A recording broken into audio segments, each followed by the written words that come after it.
नमस्कार मंडळी, कशा आहात तुम्ही सगळे? तर तुम्हाला माहितीच आहे, आम्ही गेले 6 वर्ष इथे बेल्जियममध्ये राहतो. माझी मुलगी 3 वर्षाची आहे आणि ती इथल्या डच स्कूलमध्ये जाते. इथे बेल्जियममध्ये वेगवेगळ्या देशांमधून लोकं वास्तव्यास आलेले आहेत, तर त्यांच्या वेगवेगळ्या भाषा आहेत.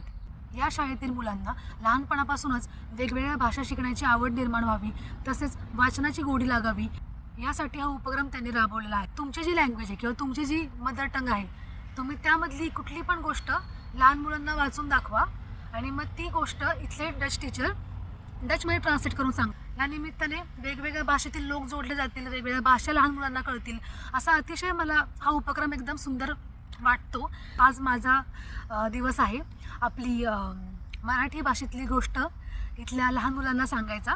या शाळेच्या टीचरनी ऑनलाईन मराठी बुक मागवलं आहे. बघू शकता, हे बुक आहे ते इथलाच ऑथर आहे, लोकल ऑथर आहे आणि मराठी अनुवाद केलेलं बुक आहे. Luther, so ik ga een verhaal lezen. Het is mijn moedertaal, Marathi taal. Oké, so ik ga starten. Okay.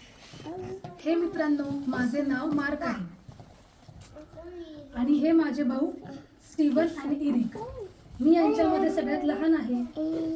आज आमच्या शाळेचा शेवटचा दिवस आहे आणि अशा प्रकारे उन्हाळ्याची सुट्टी सुरू झालेली आहे. तर मी माझ्या कुटुंबासोबत सहलीला चाललो आहे. Hallo allemaal, ik ben Mark en dit zijn mijn broers Steven en Erik. Ik ben de jongste van alle drie. प्रयत्न करायचे, पण रोज मी मोजता मोजता झोपी जायचो. खरंच अंधार भीतीदायक असू शकतो, पण चांदण्याच्या प्रकाशामुळे अंधार सुंदर वाटण्यास मला मदत झाली. S'avonds zitten we bij het तर मंडळी, कसा वाटला तुम्हाला उपक्रम? इथल्या लहान मुलांना आपली मराठी भाषा माहिती होऊन देण्यासाठी मी एक माध्यम ठरले, हे माझ्यासाठी खूप अभिमानाची गोष्ट आहे.